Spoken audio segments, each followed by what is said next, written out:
Breakout sessions will begin at 12:45 p.m. Central Time after our lunch break.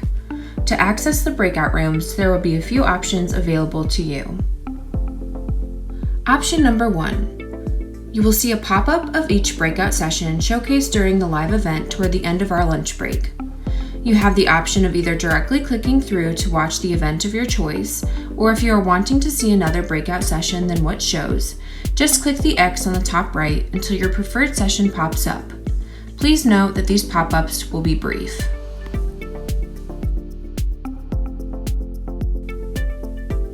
Option number 2. Since pop-ups will be brief, you also have the option of simply clicking through to each session via the chat tab, as they will be posted individually with links to each breakout room.